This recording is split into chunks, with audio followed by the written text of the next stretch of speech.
Welcome back to the Crochet Crowd. So my friends at yarnspirations.com. I'm your host Mikey. Today we had a question in our minds. My assistant Anita and I, we decided to think about doing Tunisian with texture when it comes to the entrelac work, and we wondered if it's even possible. So we decided to come up with a dishcloth that you see here, and we actually applied texture to this because normally with the entrelac it's nice and flat. So what I'm going to teach you today is the beginning steps. I'm also going to teach you some other stuff that is not included in this particular concept, because if you want to change the size you can do so. This here was using roughly about a half a ball of Lily Sugar and Cream cotton. It's 100% cotton, so I can use it as a dishcloth, and a 5mm size H crochet hook. All the stitches will fit on an ergonomic hook in this section here to be able to make this, but what I'm going to do for you, because it is a tutorial, I'm going to increase my hook size to a 10mm, and I'm using an Afghan hook, and I'm going to be using Bernat Softy Chunky so that you can see the stitch definition. So I'm going to teach you first of all on how to change the size of this, just in case you want to do something more bigger than what is suggested than what we have here, so you can make the squares even bigger. And it's actually pretty easy when you think about it. Well, let me show you how. Welcome to my channel, and I'm here to inspire you, give you crochet advice, and help you along with your next project. If you enjoyed this pattern, please give me a thumbs up or even comment so I can gauge your interest. It helps me to know what to film next. So my analogy on remembering how to do entrelac is that I remember that it's a bowling alley, and so the number of stitches equals the number of pins. So the number of pins that you can have in your bowling alley can be anything that you desire that you want. And so the way that I see it is that this, for example, is a standard entrelac. This is exactly what you see when it comes to this particular project here. So this is used a lot because I believe that it's used a lot because it can fit on a regular size hook. Anything bigger, you're going to need that Afghan hook. The way that I see it is that we have 7 chains here that make up this box, and it is the first chain here that you start with is a gutter. So it's the gutter of the bowling alley, and the last chain is the other gutter on the other side, and here in the middle is the center point of the bowling alley itself, where the ball will roll down to hit the pins. So the number of stitches between the two gutters equals the number that you have. So in this case there's 5, so you'll have 5 pins. And so this particular one over here will connect to its neighbor always, and this one is always a builder up. So this loop here always counts as one of the loops. So if you have 7 chains, there will always be 7 loops in this particular process when you go. So how you remember on how many rows to do is that it's the number of pins between the gutters that equals the rows. So if you have a chain of 7, just like you see here, and there's 5 pins in the middle of the bowling alley, that means that there's going to be 5 rows. So if you want to change this so that you have 6 pins, so instead of chaining 7 you can chain 8, you can have then 6 pins, you still have your gutters, and so if you have 6 pins it'll be 6 rows, and etc. And you can do this in a multiple of sizes. So how it's being built is that you're just going to go back and forth, and in Tunisian when you build a row it's always on this side going back in the return pass when you go to do it. So I put these here because these are the loops that you'll always have in the end. Now here's the thing. I'm going to show you another concept because I'm actually practicing in this particular time in my life. I'm doing entrelac in much bigger squares because people are asking for it, and let me show you another diagram. So I'm practicing another concept, and here is entrelac, and the square is obviously much bigger than it was. You see the difference. And so you'll need an Afghan hook or a Tunisian hook in order to accomplish this, and the squares are about 4 inches in 4x4s. So what I have here is that I decided when I started to chain 17, and going back to the bowling alley concept is that the first chain and the last chain here is the gutters of your bowling alley, and the number of pins in the middle is the number of stitches in between those 2 gutters. So in actual fact there's 15. So this means that if there's 15 pins that will go across, there has to be 15 rows going up. So people assume that because you're chain 17 that you'll have 17 rows. It's always 2 less than the number of chains. So if say you wanted to do a chain of 20, the number of rows that you'll have is 18. You want to do 25 across, then you'll only have 23 rows in the height. Do you understand that? So in the original concept, when we have it here, we chain 7, but we only have 5 rows. So 7 chains minus 2 equals 5 rows, and that's how I remember it in my head. So what I'm going to do is that I'm going to take this quite slowly, and I'm going to show you in this particular concept on how to do texture when it comes to this. If you just want to do the Tunisian simple stitch and axe the texture, you can, but in this particular example I'm going to show you the Tunisian simple stitch, and I'm also going to show you the Tunisian purl stitch, and that's what gives it the concept. And the back of it looks like conventional knitting here on the back, and this thickens up the material, so it's great for a dishcloth, and it's a great practice sample. So I've rambled on a lot. You can just, if you want to use this, it's a 5mm size H crochet hook with your Lily Sugar and Cream if you're going to do a dishcloth. If you want to just practice with regular yarn and put this underneath a plant, you can do so, and it's a great concept, and we're going to start. So when we start with this in the rounds, we start with our first square out, and then we do the next set, and then the next set, and then the final. The way that I'll show the border here is awesome, and it will work every time no matter what size square that you'll do, because the concept on how to square it off is that good. So we're going to begin, and hopefully this wasn't too long-winded, and if you like this concept, you know, give me a like, and make some comments if you wish to share more information with me. So let's begin our journey now. In Tunisian, what normally happens is that Tunisian is much tighter in tension, so you want to increase the hook sizes 2 sizes bigger than the recommendation on the ball band. For the particular dishcloth though, I want you to use that 5mm size H, because you do want the tension, you do want it to be tight. So in this particular concept, when you do normal Tunisian, you want it to relax a little bit to really show that definition. So let's create our slip knot to begin, and I'm going to show you the regular size of the entrelac and doing a chain 7. If you want to do texture, it just has to be an odd number, so it could be 9, it could be 11, it's whatever you wish, and you're going to begin that. So let's put this onto your hook, no matter what type of hook that you have, and I need you to start chaining 7. So let's count those out together. So we have 1, 2, 3, 4, 5, 6, and 7. So pause me now if you're not ready yet, and we're going to move on to do row number 1 and talk about the forward pass and the return pass. In Tunisian, when you move the hook like this, this is the forward pass, and when the hook comes backwards, it's the return pass. We will never turn the project around with this concept. We will always go back and forth like a typewriter, or like Fred Flintstone eating a corn on the cob. Just remember, it's back and forth. So what you want to always remember is that this is considered number 1 for the loop, and you're going to go second chain from the hook, so just count it back and get the back hump of the chain. That is so important in this concept. Get the back hump of the chain, and I want you to go in, and I'll go slow, and yarn over, pick it up, and pull through that loop. And I need you to move this down. Do you see the shape of the hook? I need you to move it to the thick area so that the stitch will get its thickness and pull the remaining of the yarn in order to get to that thickness, and you can wiggle it a little bit. And what you need to do is that you need to collect this like loading up a clothesline for doing laundry. So you're going to get to the next back loop, and you're just going to go in. Once you get the first back loop, the chain stays upside down, and it's easy. So just wrap and pull through and move it down to the thick part of your shaft. So next loop on the back hump, sorry, pull through.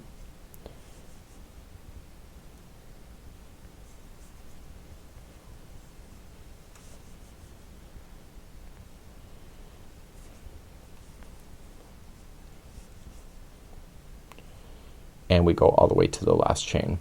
So if we chain 7, how many loops should there be? Do you see 7? It's the right answer. So how many chains that you start with will be the number of loops that you have. The first chain right here and the last one is the gutters of your bowling alley. So it doesn't matter how many of these that you have, they're always the gutters, and the ones in the middle are your pins. So just always remember that, because it helps you to remember this concept. So if in this case there's going to be 5 rows because there's 5 pins between the gutters. So let's do the return pass next. To do the return pass, in Tunisian, when we build up, usually we start with a situation and we chain up one and then or two or three and then we start a row. Sometimes they have it at the end of the row, but normally it's at the beginning of the row. Here what we have to do is that the builder to build up the next row is actually on this side. So it's not over here like you would expect it to be. So it's on the return pass of the hook going backwards. So to do that, to chain one to go home, you have to yarn over and just pull through one loop only. And that is considered a chain one. Make sure that you do get the shaft. Then the remaining of all of these is just a simple yarn over and pull through two. And we yarn over, pull through two, and we do this all the way back to the very beginning of just having one loop left on your Tunisian hook. And this new loop is now the next one of the group of 7 in the next row. And what you're going to notice is that it's going to be open like this, like a fence. And it's in the return pass that closes the fence off so your neighbors can't look at you. But when you return pass, you always end up with these loops. And the reason why I tell you this is that your very last row is going to be needing this to be closed off. And I'll explain more when we get there. So this was the row number 1 in the forward and the return pass. Row number 2 is a very critical row because I'm gonna show you something that I haven't told you yet because it hasn't applied. And let's move on to row number 2 in the forward and the return pass. So when we start any rows going forward, this here loop that is right here, you're going to ignore it. You're going to concentrate on the first pin of your, or the first here of the vertical, and you're just going to wrap in like this. And I'm going to demonstrate to you the single the Tunisian simple stitch if you would just like to do entrelac with this, and then I'm going to frog out and show you what the texture would look like. So you go in and then you pull through. So if you don't want to bother with texture, you just go into the next vertical, yarn over, pull through, and the next vertical, and you keep doing that until you get all the way. And it's the very last one that is the one that you need to worry about. And do you see that once you did that, it filled in that fence so your neighbor could no longer see you. You pull through. Now the very last one here, if you go into the vertical, it's gonna leave a big hole on you. So what you need to do is turn it, and when you put this on, you want to make sure that it looks like a regular stitch in crochet. Do you see that? The 2 loops, and that's what you're going to pull through on the very last one, and this will help keep your work closed. And so that was the Tunisian simple stitch all the way across in case you don't want the texture. And so to return the pass, then you just yarn over, pull through the 1 because it's building to start the row, and then you yarn over, pull through 2 all the way back. Now I'm going to demonstrate, which is the purpose of today's tutorial, of the texture. So if you don't want texture, then this is how you would do it. So let's go back. If you make a mistake, you can always pull out your work and restart. And I'm going to show you now the texture element to this concept. So let's begin row number 2 again, and number 2 all the way to the end of the box is going to be textured. So we're going to apply Tunisian purl stitch and Tunisian simple stitch. It's better if it's an odd number for the number of chains that you started with. To do the first vertical coming out, so you ignore this one because it's already done if you look at it from this perspective. So to do this one, you want to move this yarn in front. Just move it, use your hook, and just kind of come in from the behind of it and just go into that vertical. And then using your thumb, if you pinch that one that's crossing over now, you are just going to pick up this and pull through. I'll demonstrate this again and again for you. And that was a Tunisian purl stitch. The next stitch will be the Tunisian simple stitches, which is what I just showed you before. So you just go right into the vertical, and then you just grab the yarn and you pull through. So you see it's a difference of the look. So to do the next one here, this is the Tunisian purl stitch. Put the hook in behind it and you're moving the strand so it's in front and ready for you, and as you slide in the hook, use your thumb and just pinch that down and then yarn over and pull through. The next one is a Tunisian simple stitch.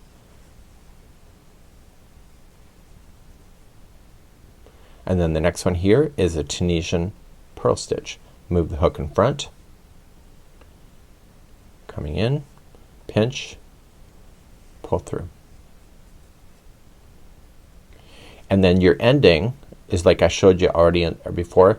You want to turn it and you want to put it so that the two strands, so it looks like a regular stitch, is on the end, and you yarn over, pull through that. And so now you've just created some texture.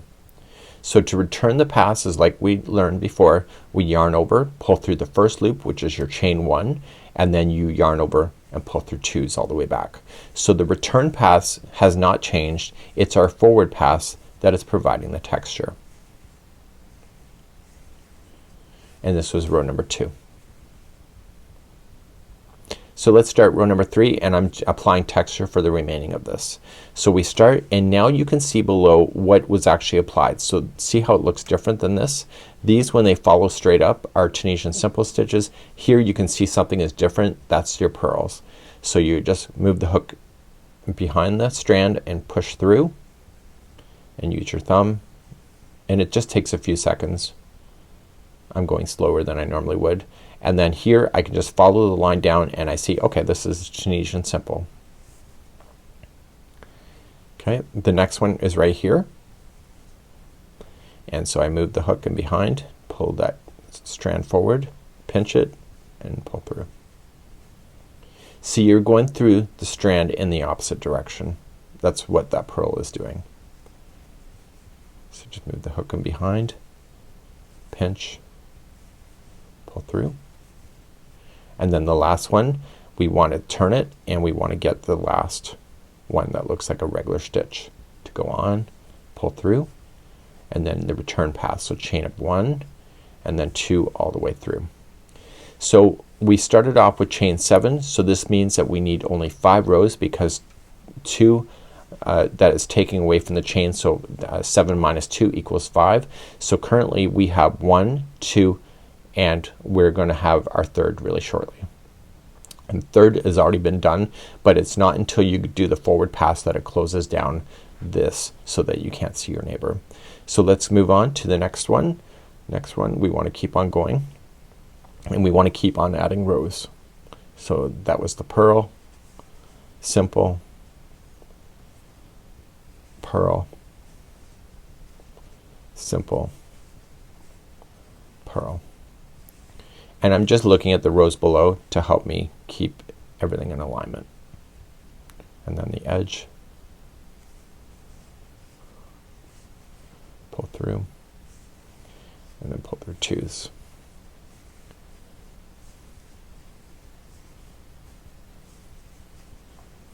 So I currently now have 1, 2, 3, and part of the 4th is done.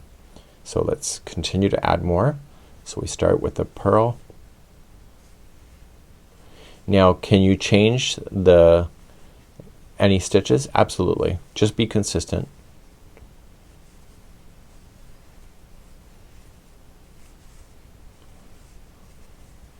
And then coming into the end and going back.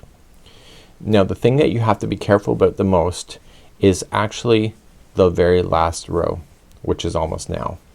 So I can seriously just count these here. I have 1, just count these verticals, 1, 2, 3, 4, and the 5th vertical is now in.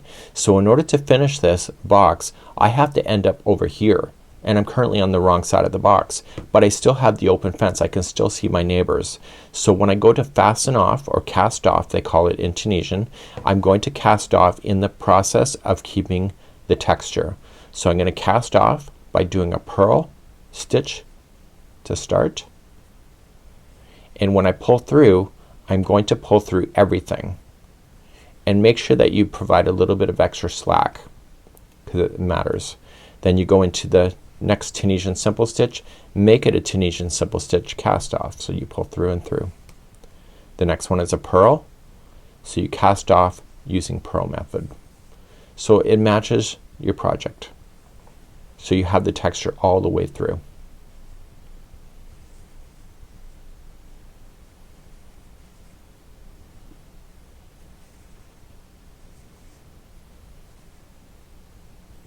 Okay, and then the very last one here is where we're going to finish. And you still want to go through the 2 strands that you will have on the end. And you yarn over, pulling it through and through.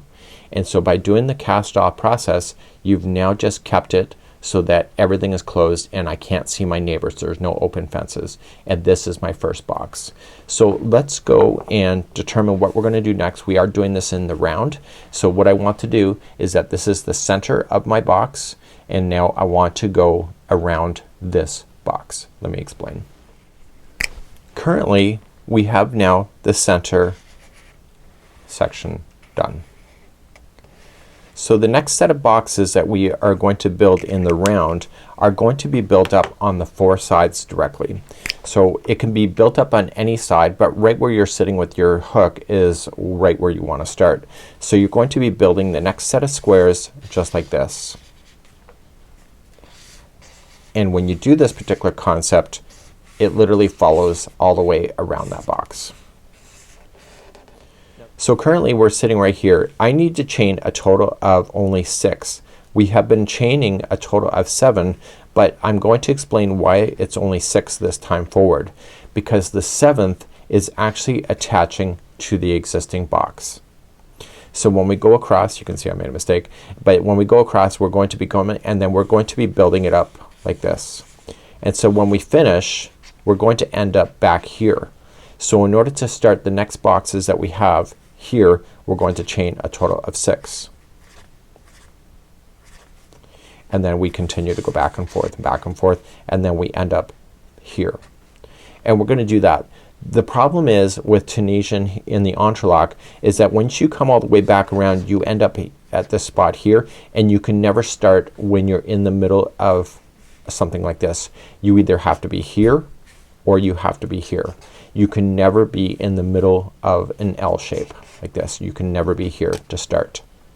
Just keep that in mind. And now we're gonna begin.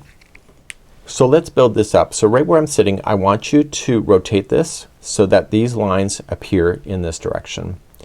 And what we have to do is that we have to only chain 6. So no matter what size that you decided to do, it's gonna be 1 number less of the real chain that you started with, because the 1 stitch is actually in the side of the existing box. So you only want to chain 6 this time. So if you did and said that you chain 17 for the larger version, you'd only want to chain 16, if that makes sense. It's 1 less. So we have 1, 2, 3, 4, 5, and 6. Now I'm a little bit loose, but this could actually look like this upside down. So make sure that when you start to work on this, that these squares are actually facing the right side up, at least for the first one, so that you make sure that you're getting alignment. So you have to now go across this chain and start picking it up as if it was a fresh chain. Starting 2nd chain from the hook, you're going to yarn over and pull through. And you're going to collect the 6 that are on this chain. So the very first one right here, that's the gutter, and the last one is right there. And now you have your 6. So this is the gutter. Here are your pins. The final gutter is actually in this box here. So right where you want to go to attach to this box is right here. Okay, it's where it's coming out of. It matches the same one. And when you go in, you want to grab it so that it's going around what appears to be a regular stitch in crochet. It's going to be 2 strands. And you yarn over, pull through. And now you've returned back to your bowling alley. So you have the 2 gutters and then the 5 pins. This time when you do the return pass, the way that it's attached to the box, you no longer chain 1 to start. You just immediately yarn over and pull through 2s all the way back. You've already connected it to the existing box. And now we're going to start this and start our texture. If you prefer Tunisian simple all the way, it's up to you. And so we start our texture again, and we started in the same sequence. So it's the next one is a purl, simple, purl, simple, purl, and your very last stitch here is going to be the next one up. So see where this is coming out of? You move 1 up and you just go right into the side. See, it looks like a regular stitch because it is, and you pull through and then you return pass, pulling through 2s. So how many rows do you need to do? If you were doing this sample, you need 5. So you just continue along.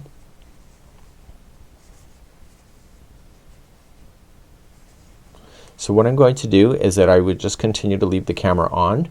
We have video chapters installed on this video, so if you would like to move forward you can just look at the video chapters or just scroll the player bar and you can see where you are in the tutorial. So each time you get back to the box you just move up 1 and then return pass, and then I'll talk about when we're finished this box and moving on to the next.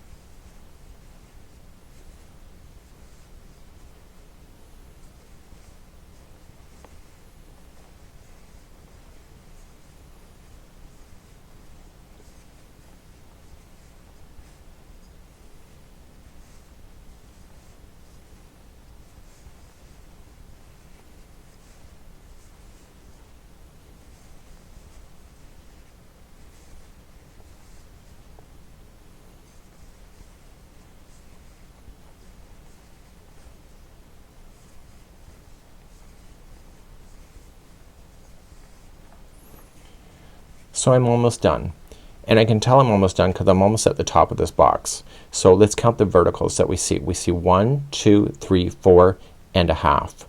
So it's gonna be the forward pass that's going to close this down so you don't see your neighbor, and it's going to take us to this point where I'm wiggling. So you close off and do the cast off with the same stitch work. So we'll cast off with purl and simple stitch, and make sure that you provide a bit of extra slack. If you're a bit tense, it will be a real problem for you in the future if you don't.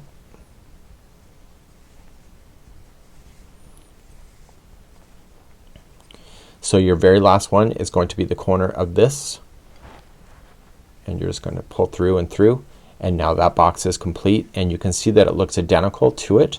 And now we're going to move up and start our next box.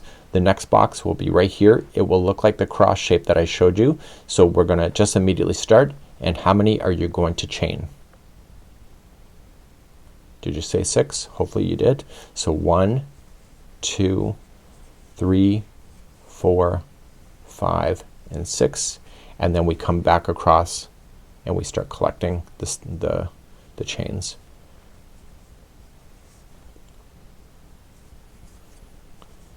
Tension is everything on Entrelac, so if you're too tense, it's hard to get your stitches in. See how the project kind of naturally turned around, so make sure that you're always keeping an eye on that right in the beginning stages of your project. So okay, so there we go. So make sure the right side is facing forward. You have your gutter and then 5 pins, so your next gutter is going to be over here. If you're not sure, you can count it. You need to end up here. So 1, 2, 3, 4, 5. So right where I'm connected is right where I want to do it. I count just to verify, and then I join it and then just continue my 2s all the way back. So I'm going to be quiet again as I move on this box, and using my same texture, you can just use your regular Tunisian simple if you prefer.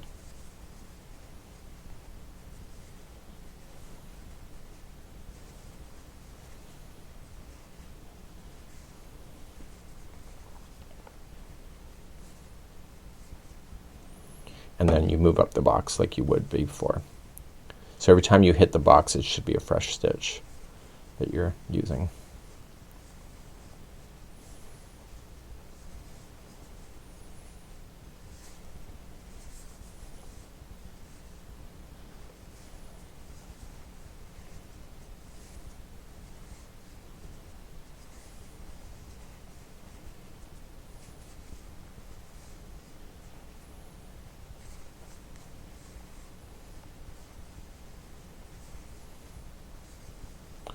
Do not waste your time and just count your rows as you go.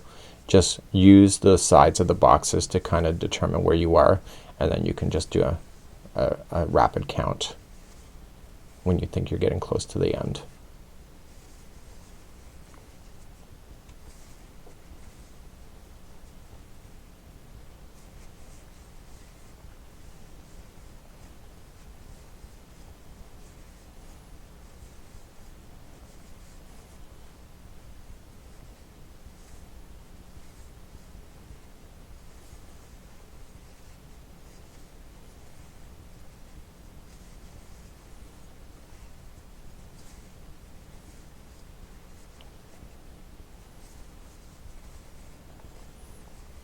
So I can tell I'm getting closer to the end because I'm at near the top of this box, and so now I want to count the verticals. There should be 5. So 1, 2, 3, 4, 5. So now I gotta finish and close the fence down using the cast off process that matches each stitch. So this is a purl, a simple, purl, simple, purl, and then into the side of the box. And now we're ready to move on. So it kind of curls up, that's normal. So the next box is right here. So we're going to start up and we're going to chain. So I'm gonna be quiet again and we'll continue to make another box. So chain 6.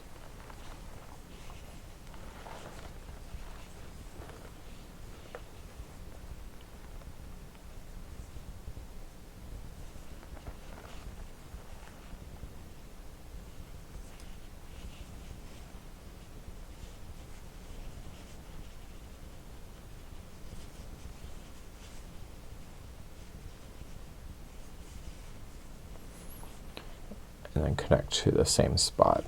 Sometimes the stitches look open if you're a little loose, but you can get used to the tension in time. So let's continue to build our rows.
Okay, I'm ready to close down. So let's cast off.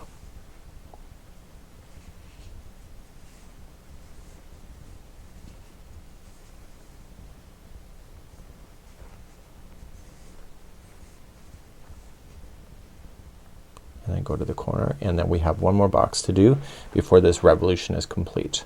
So we now have to build the box out on this side. So let's start again.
Now as I'm finishing up this last row, you gotta be careful because it is the last box. It's not always obvious when you need to finish. So just keep an eye on it, and you need the 5 verticals in this particular example. So 1, 2, 3, 4, 5. We need to hide the neighbor, so we're going to cast off using the same techniques I showed you before.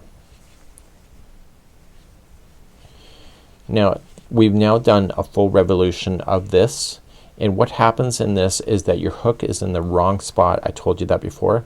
So you have to be very careful that when you go to finish this, that when you go, you're gonna go right into the end, that you can never start your entrelac as if you're in a corner like this. You either have to be up here on a point or here. Okay, so as long as you're never in a valley, you can start your next. Now originally when I learned this concept years ago, I thought, well, okay, well maybe I can slip stitch. You will always see it. So I highly recommend that you fasten off your yarn, hide in your yarn tails, and start fresh from either this point or this point. And it really doesn't matter. You have to do the same work as long as you're not in the middle. Okay, so just point, and then you can just fasten that off later. So what we have to do is that we have to start our next revolution, and so let's quickly talk about that. So the next revolution is going to fill in these spots here. It's going to add more to the ends. Okay, and you're gonna see this going all the way around. So we're gonna do one more revolution. Now I don't need to leave on the camera to do the whole revolution because we have a number of boxes to do, but I will show you where I think you should start, and then I'll show you how to fill in a hole and etc. So how you built these squares here, you were building them up on the edge. How we did it, I'll show you again, and then I will show you how to collect and fill in these spots here. So let's try, and this is going to be our next revolution. So it's revolution number 3. Okay, let's start, and we're gonna start with a fresh yarn, and we're gonna start right on this side right here. We're gonna start with a fresh, there's nothing there but what we're about to do. So we wanna start in the corner, and we need to create this box here. So how many chains, so let's just attach it and then talk. So we attached it. So how many chains do we need in order to build a fresh box? Did you say 6? Hopefully so. So 1, 2, 3, 4, 5, and 6. And then we're gonna collect those chains. So you've done this before.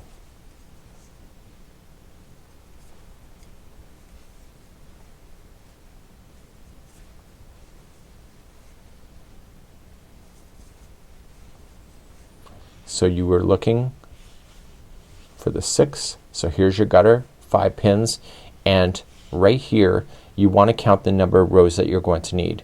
So you see 1, 2, 3, 4, 5. This one right here is the 5th one, so that's the one that you want to go into. And so you're just gonna put it in there, pull through, and then you're just gonna do what you already know. So yarn over, pull through 2, and now you've officially attached, and then you continue to build this box as you know it. So I'll be quiet now, and you just add your texture if you prefer.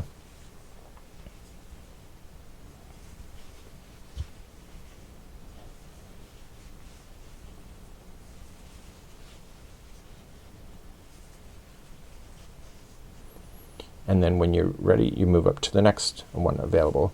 These spaces here look gigantic because the yarn is thick, but in your example it'll be much tighter and smaller.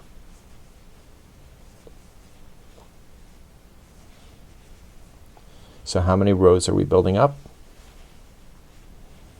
In this example it's 5. You could be doing something else.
So I'm getting close to the top of the box. I can see that right here. So let's count the verticals. So we have 1, 2, 3, 4, 5. So we have our 5, and now we need to hide our neighbor and get them behind the fence. So just cast off with the processes that you already know. In Tunisian, when you're using special stitches, you can always use the cast off in the same stitch to have consistency, to have that stitch right to the very edge. If you decide to change your concept when you're casting off, it's always very obvious, and then you go into the corner. So now we have to, sorry, I went into the wrong stitch. So I have to go into, yeah, it's actually the right stitch. So I'm gonna come right here into the corner. So here I'm currently sitting here, and I'm going to fill in the box that is existing right here.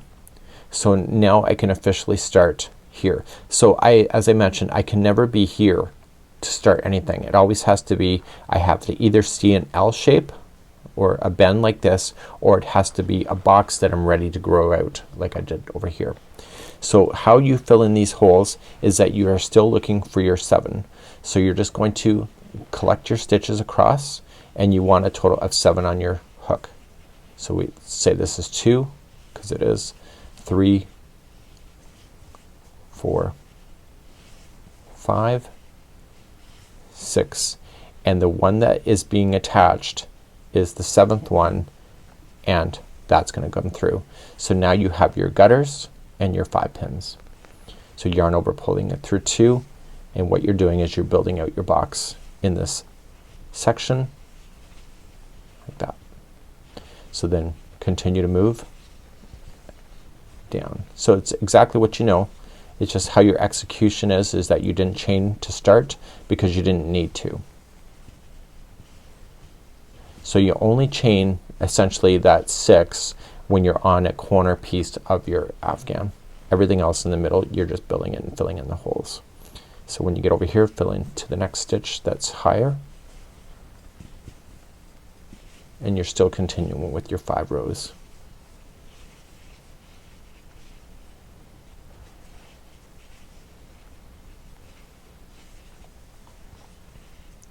So in a few moments I'm going to be leaving you here and letting you do the entire round on your own. because now you know how to start a fresh box and you know how to fill in a box when there's an indentation.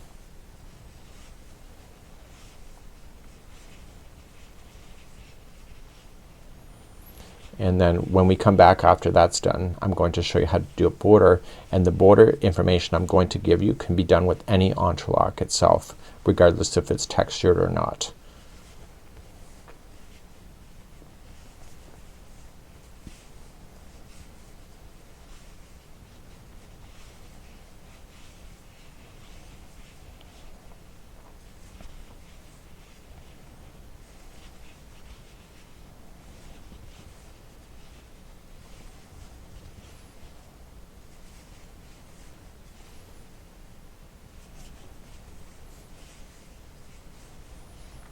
So now we need to count the verticals to check. We need 5 rows, right? So you can kind of see where it divides off into the next box, so you don't count anything beyond this division right here. So 1 2 3 4 5. So you have the 5. You need to shut that neighbor down and close it behind the wall. And just cast off. Okay, so now I'm coming here and I want to attach to the next box. So what do I need to do? I need to chain 6 to get myself started because there's nothing to build on here, and then I'm gonna end up over here once that box is done. Once I'm here, I need to fill in this space. So what I just showed you of just collecting your stitches so that you get 7 and build it back out, and then you'll end up here and you chain your 6 and do that box and etc. So in this particular round you're building out the corners, which are the pieces where you have to chain 6, and then the rest of it where you're filling in spots is actually the center sections of your project. So I want you to continue all the way around, and I'll be back in just a few moments and we'll show you how to do the final border for this. So last time I left you, we were going around in this particular round, and now I want to do a border. I'm happy with it. Your dishcloth size will be much smaller and a lot more denser, just like me, dense. So what I want to do is that I want to show you how to finish this off. Now right where we finished here is the incorrect position. So if you want to make this bigger, you need to fasten off and either attach here or here and just go all the way around. So you can never be in the valley of anything with entrelac in order to continue. So let's trim our yarn, and I'm going to show you how to do the border to make this flat. Whenever there's any kind of jagged edges on blankets, people tend to complain. So I want to show you how you can flatten it off, and it can be any dimension because what I'm about to show you is going to do a decrease and it will work each and every time. So this kind of concept also works in entrelac in rows in case you have a jagged edge that is like this. And I want to start, and we want to fill it in and do a reduction as we go. So what we're going to do is that I want you to attach here. So this is considered a corner. Go here. And let's put this onto the hook. So how many loops do I need to have on my Tunisian hook when I get all the way across to attach to this box? Because we're still gonna do the attaching. Let me just back you out a little bit. You're standing too close to the camera. And I want to attach, and I need a total of 7 just like we had before. And remember, the 7th is the one that's gonna attach to the next box. So working my way across, you weave in your ends later, you want to start collecting them like before. And what we're going to do is on this one we're still going to go around, but we're going to do a reduction. So there is the bowling alley. This is the gutter. This is the 5 pins, and attaching it to the next box here, and you still have your 5, is going to be your 7th. So here's your gutter, and your 5 pins for your bowling alley. So let's go back. Whenever we go back, we want to do a reduction on the final pull throughs. So we're just going to yarn over, pull through 2 and 2 and 2 and 2 and stop. You want to do a reduction. So these 3 loops that are left on here, we want to pull through all 3, and that's going to eliminate one of the loops for you. Your first stitch is going to be right here. It's not here, it's here. So when you go to collect again, and you can decide whether you want to do texture, I'm not going to bother, but you can just do your Tunisian simple stitch and collect your loops back over to the other side. And there's going to be less loops because you've just reduced it by 1. and so then you'll come to the next one up. Then yarn over, pull through twos, twos, and twos until you see 3 loops on the hook, which you do. Pull through all 3. You've just eliminated out another hook or another loop. So your first loop to play with is right here. See how this is together as one? This is the next free one. So you're just gonna pick up, okay, and then go to your next box and then pull through twos, 2, and then you see the 3, pull through all 3. And do you see what's happening on this side? It's creating a flat section. It's like a miracle. It's awesome. So you keep on doing this until you run out of stitches to go. So as soon as you see 3, you pull through all 3,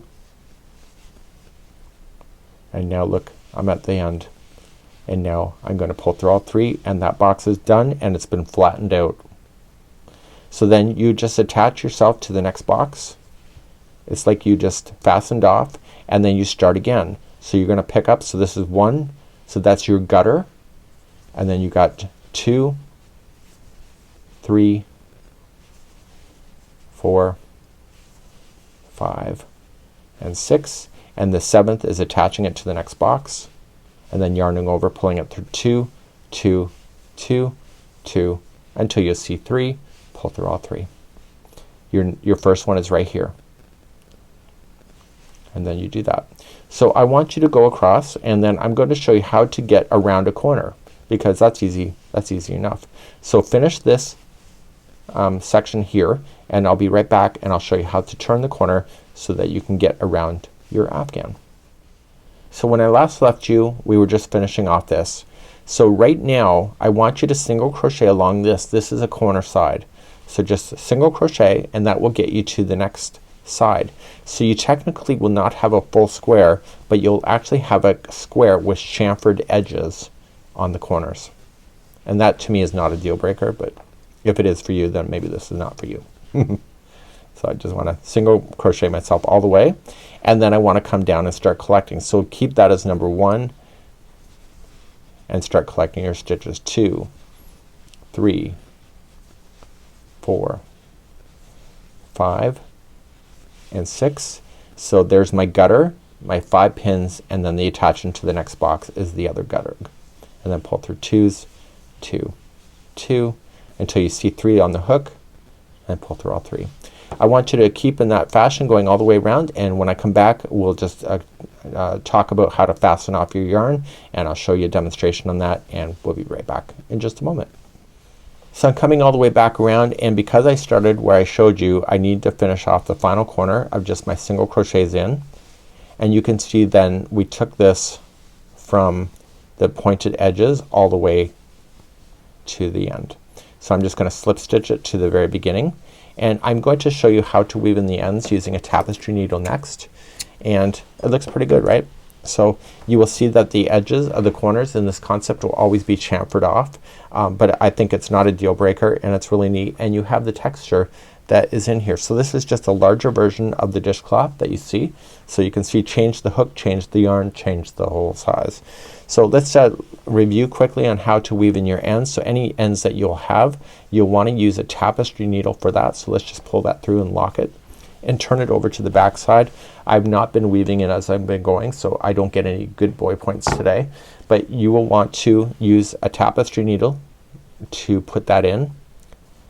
And the goal when you do this is that some people say it comes out. You need to make sure that when you ram in your needle, don't just ram it between stitch work, actually ram it in between the plies of the yarn. It is harder to get out, so if you have to frog this out later, good luck, Chuck. So because washing machines seem to have fingers that pull out ends. I don't know, get it. So see, I'm not going just underneath this strand, I'm going through it. And you want to start splitting those plies on the back side on it. So don't interfere with the good side of the work, because that's what people are going to look at, and your eyes will go to it as a crocheter, because the thing that we do with crocheters is that we like to beat ourselves up and see our own mistakes. So if you stay towards the back side, you'll have a less likely chance of driving yourself crazy, but I don't guarantee that.